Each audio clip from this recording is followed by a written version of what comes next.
Hello welcome back to ಜಕರ್ academy. ಇವತ್ತಿನ ವಿಡಿಯೋದಲ್ಲಿ 10ನೇ ತರಗತಿಗೆ ಸಂಬಂಧಿಸಿದಂತೆ ಪದ್ಯಪಾಠ 1 ಮಾತೃಭೂಮಿ ಅಭ್ಯಾಸ ಭಾಗವನ್ನು ನೋಡೋಣ ಹಾಗೂ ಪ್ರಶ್ನೆ ಹಾಗೂ ಉತ್ತರಗಳ ಸಹಿತ ನೋಡೋಣ.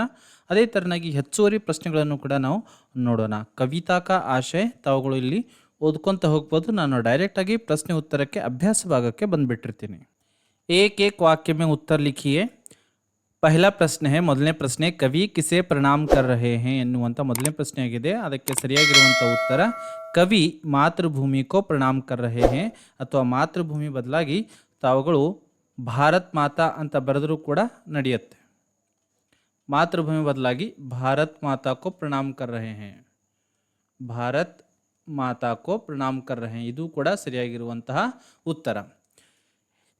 ಎರಡನೇ ಪ್ರಶ್ನೆಯನ್ನು ನೋಡುವುದಾದರೆ ಭಾರತ್ ಮಾ ಕೆ ಹಾಥೋ ಮೇ ಕ್ಯಾ ಹೈ ಎನ್ನುವಂಥ ಪ್ರಶ್ನೆಯನ್ನು ಕೇಳಲಾಗಿದೆ. जिसका सही उत्तर है भारत माता के एक हाथ में न्याय का पताका और दूसरे हाथ में ज्ञान का दीप है ಎನ್ನುವಂಥ ಸರಿಯಾಗಿರುವಂಥ ಉತ್ತರ. तीसरा प्रश्न है आज माँ के साथ कौन है. इसका सही उत्तर है आज माँ के साथ कोटि कोटि भारतवासी हैं ಎನ್ನುವಂಥದ್ದು ಸರಿಯಾಗಿರುವಂಥ ಉತ್ತರ. प्रश्न 4 देखेंगे, सभी ओर क्या गूंज उठा है. ಅದರ ಸರಿಯಾಗಿರುವಂಥ ಉತ್ತರ ಸಹಿ ಉತ್ತರ ಸಭಿ ಓರ್ ಜಯ ಹಿಂದ್ ಕಾ ನಾದ್ ಗೂಂಜ್ ಉಠಾ ಹೈ ಎನ್ನುವಂಥದ್ದು ಸರಿಯಾಗಿರುವಂಥ ಉತ್ತರ. ಇನ್ನು ಪ್ರಶ್ನೆ 5 ನೋಡುವುದಾದರೆ ಪ್ರಶ್ನೆ 5 है भारत के खेत कैसे हैं ಎನ್ನುವಂಥದ್ದು 5ನೇ ಪ್ರಶ್ನೆ. इसका सही उत्तर होगा भारत के खेत हरे भरे हैं ಎನ್ನುವಂಥದ್ದು ಸರಿಯಾಗಿರುವಂಥ ಉತ್ತರ. प्रश्न 6 है भारत भूमि के अंदर क्या क्या भरा हुआ है ಎನ್ನುವಂಥದ್ದು ಪ್ರಶ್ನೆಯಾಗಿದೆ. ಅದರ ಸರಿಯಾಗಿರುವಂಥ ಉತ್ತರ ಮಕ್ಕಳೇ ಭಾರತ್ ಭೂಮಿ ಕೆ ಅಂದರ್ ಖನಿಜೋಂ ಕಾ ವ್ಯಾಪಕ್ ಧನ್ ಭರಾ ಹುವಾ ಹೈ ಎನ್ನುವಂಥದ್ದು ಸರಿಯಾಗಿರುವಂಥ ಉತ್ತರ.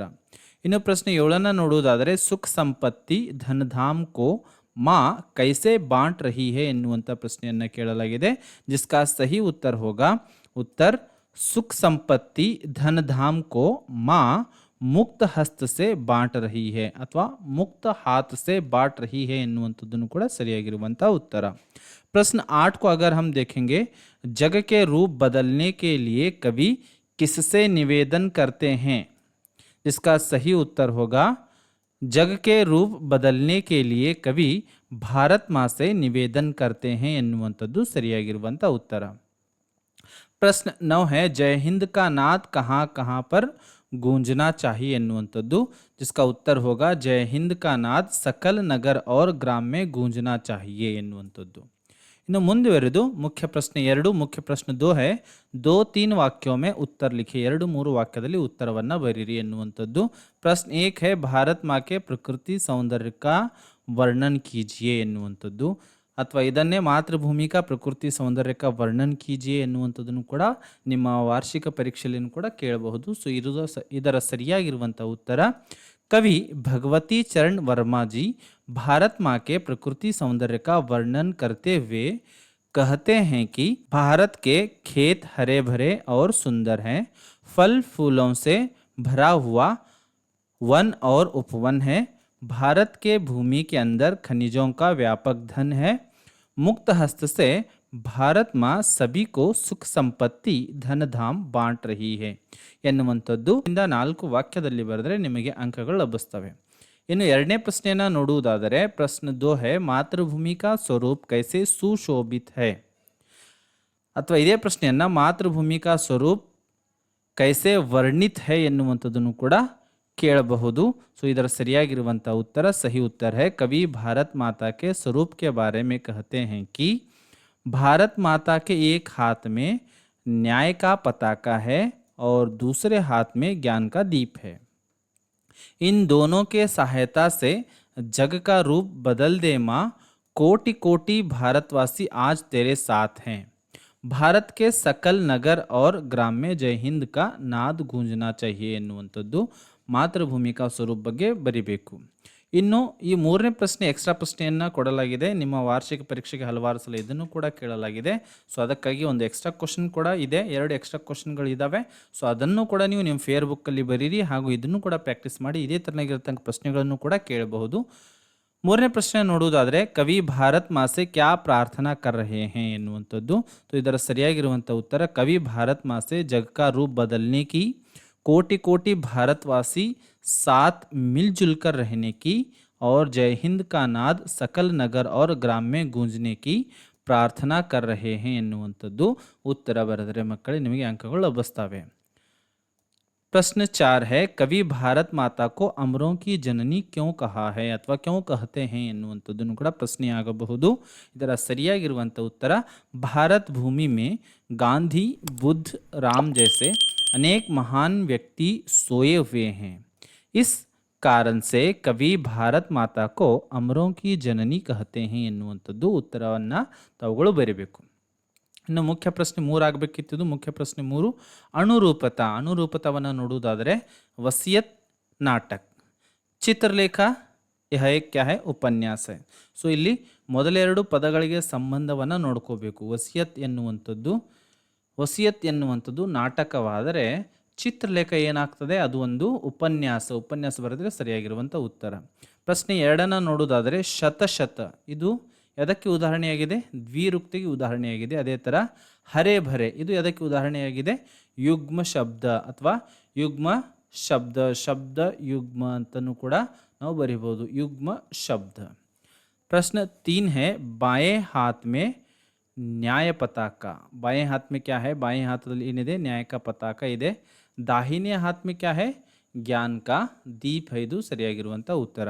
प्रश्न 4 है हस्त हाथ. सो इली समानार्थक पदವನ್ನು ಕೊಡಲಾಗಿದೆ. यहाँ पर पर्यायवाची शब्द दिया गया है. इसी प्रकार से पताका का समानार्थक शब्द है झंडा अथवा ध्वज. झंडा हम इस प्रकार से भी लिख सकते हैं, झंडा. आगे बढ़ेंगे, ಮುಂದುವರೆದು दोनों खंडों को जोड़कर लिखिए ಹೊಂದಿಸಿ ಬರೆಯಿರಿ ಎನ್ನುವಂಥ ಪ್ರಶ್ನೆಯನ್ನು ಕೊಡಲಾಗಿದೆ. ಸೊ ಡೈರೆಕ್ಟ್ ಆಗಿ ಉತ್ತರವನ್ನು ಕೊಟ್ಟಿದ್ದೀನಿ. ತೇರೆ ಉರ್ಮೆ ಶಾಹಿತ್ ಗಾಂಧಿ, ಅದರ ಮುಂದೆ ಏನಂತ ಬರೀಬೇಕು ಅಂದರೆ ಬುದ್ಧ ಔರ್ ರಾಮ್. ಪ್ರಶ್ನೆ 2, ಪ್ರಶ್ನೆ 2 ನೋಡುವುದಾದರೆ ಫಲ್ ಫೂಲೋಂ ಸೆ ಯುತ್, वन उपवन ಸರಿಯಾಗಿರುವಂಥ ಉತ್ತರ. ಪ್ರಶ್ನೆ 3 ಏಕ್ ಹಾತ್ ಮೇ, ಸರಿಯಾಗಿರುವಂಥ ಉತ್ತರ. ಮುಂದೆ ಜೋಡಿಸಿ ಬರುವಂಥದ್ದು ನ್ಯಾಯ ಪತಾಕ. ಪ್ರಶ್ನೆ 4 है ಪ್ರಶ್ನೆ 4 ಕೋಟಿ ಕೋಟಿ ಹಮ್, इसका सही उत्तर है आज साथ में. प्रश्न 5 है ಮಾತೃಭೂ ಶತ ಬಾರ ಪ್ರಣಾಮ ಎನ್ನುವಂಥದ್ದು ಜೋಡಿಸಿ ಬರಿಬೇಕಾಗಿರುವಂಥದ್ದು. ಪ್ರಶ್ನೆ 5 ನೋಡುವುದಾದರೆ ರಿಕ್ತ ಸ್ಥಾನಕ್ಕೆ ಪೂರ್ತಿ ಕೀಜಿए, ಬಿಟ್ಟ ಸ್ಥಳವನ್ನು ತುಂಬಬೇಕು. ಕವಿ ಮಾತೃಭೂಮಿ ಕೋ ಡ್ಯಾಶ್ ಡ್ಯಾಶ್ ಬಾರ್ ಪ್ರಣಾಮ್ ಕರ್ ರಹೆ ಹೇ. ಸೊ ಇಲ್ಲಿ ಸರಿಯಾಗಿರುವಂಥ ಉತ್ತರ ಯಾವುದಾಗ್ತದೆ ಮಕ್ಕಳೇ, ಶತ ಬಾರ ಪ್ರಣಾಮ್ ಕರ್ ರಹೆ ಹೇ ಎನ್ನುವಂಥದ್ದು ಸರಿಯಾಗಿರುವಂಥ ಉತ್ತರ. ಪ್ರಶ್ನೆ 2 अगर हम देखेंगे भारत माँ के उर्मे ಗಾಂಧಿ ಬುದ್ಧ और ರಾಮ್ ಡ್ಯಾಶ್ ಡ್ಯಾಶ್ ಹೈ ಎನ್ನುವಂಥದ್ದು ಕೊಡಲಾಗಿದೆ. ಸರಿಯಾಗಿರುವಂಥ ಉತ್ತರ ಶಾಹಿತ್ ಹೈ ಎನ್ನುವಂಥದ್ದು ಬಿಟ್ಟ ಸ್ಥಳದಲ್ಲಿ ತುಂಬಬೇಕು. ಪ್ರಶ್ನೆ 3 है ಮೂರನೇ ಪ್ರಶ್ನೆ वन उपवन ಡ್ಯಾಶ್ ಡ್ಯಾಶ್ ಸೆ ಯುತ್ ಹೈ. ಸರಿಯಾಗಿರುವಂಥ ಉತ್ತರ ಫಲ್ ಫೂಲೋಂ ಸೆ ಯುತ್ ಹೈ ಎನ್ನುವಂಥದ್ದು.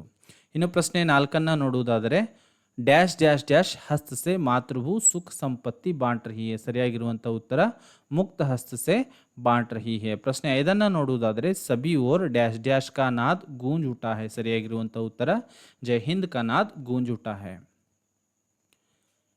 ಇನ್ನು ಮುಂದಿನ ಪ್ರಶ್ನೆಯನ್ನು ನೋಡುವುದಾದರೆ ಭಾವಾರ್ಥ ಲಿಖಿಯೇ. ಪ್ರಶ್ನೆ 6 ನೋಡುವುದಾದರೆ ಭಾವಾರ್ಥ ಬರೀರಿ ಅಂತ ಪ್ರಶ್ನೆಯನ್ನು ಕೊಡಲಾಗಿದೆ. ಏಕ್ ಹಾತ್ ಮೇ ನ್ಯಾಯ ಪತಾಕ ಜ್ಞಾನ ದೀಪ್, दूसरे हाथ में जग का रूप बदल दे हे माँ, कोटि कोटि हम माँ साथ में गूंज उठे जय हिंद नाद से सकल नगर और ग्राम ಮಾತೃಭೂ ಶತ ಬಾರ ಪ್ರಣಾಮ್. ಸರಳವಾಗಿ ಭಾವಾರ್ಥವನ್ನು ಯಾವ ಥರ ಬರಿಬೇಕು ಅಂದರೆ ಇಲ್ಲಿ ಕೆಳಗಡೆ ಕೊಡಲಾಗಿದೆ. ಪ್ರಸ್ತುತ ಕವಿತಾ ಮೇ ಭಗವತಿ ಚರಣ್ ವರ್ಮಾ ದ್ವಾರಾ रचित मातृभूमि कविता से लिया गया है.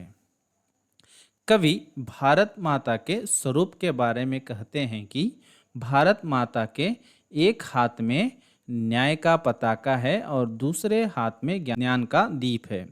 कवि मातृभूमि से प्रार्थना करते हैं कि जग का रूप बदल दे और कोटि कोटि भारतवासी मिलजुल कर रहे. ಭಾರತ್ ಕೆ ಸಕಲ್ ನಗರ್ और ಗ್ರಾಮ್ में ಜೈ ಹಿಂದ್ ಕಾ ನಾದ್ ಗೂಂಜನಾ चाहिए. ಸೊ ಹೀಗೆ ಸರಳವಾಗಿ ನಾವು ಭಾವಾರ್ಥವನ್ನು ಬರೀಬಹುದು. ಪ್ರಶ್ನೆ 7 ನೋಡುವುದಾದರೆ ಪದ್ಯ ಭಾಗ ಪೂರ್ಣ ಕೀಜಿए. ಪದ್ಯ ಭಾಗವನ್ನು ಪೂರ್ಣಗೊಳಿಸಬೇಕು. ಹರೆ ಭರೆ ಹೇ ಖೇತ್ ಸುಹಾನೆ, ಫಲ್ ಫೂಲೋಂ ಸೆ ಯುತ್ वन उपवन, तेरे अंदर भरा हुआ है ಖನಿಜೋं का कितना व्यापक धन. ಸೊ ಇಷ್ಟು ಈಸಿಯಾಗಿ ನಾವು ಅಭ್ಯಾಸ ಭಾಗವನ್ನು ಕಂಪ್ಲೀಟ್ ಮಾಡಬಹುದು. ಮುಂದಿನ ವಿಡಿಯೋದಲ್ಲಿ ನಾವು ಕಾಶ್ಮೀರಿ ಸೇಬ್ ಪಾಠದ ಒಂದು ಕನ್ನಡದಲ್ಲಿ ಸಾರಾಂಶವನ್ನು ನೋಡೋಣ. ಅದಾದ ಮೇಲೆ ಅದರ ಜೊತೆಗೆ ಅದರ ಪ್ರಶ್ನೆ ಉತ್ತರವನ್ನು ಕೂಡ ನೋಡೋಣ. ಹಾಗೂ ಇದಾದ ಮೇಲೆ ಯೂನಿಟ್ ಟೆಸ್ಟನ್ನು ಕೂಡ ಒಂದೆರಡು ದಿನಗಳಲ್ಲಿ ಅಪ್ಲೋಡನ್ನು ಮಾಡಲಾಗುವುದು. ಈ ಪಾಠದ ಮೇಲೆ ಮಾತೃಭೂಮಿ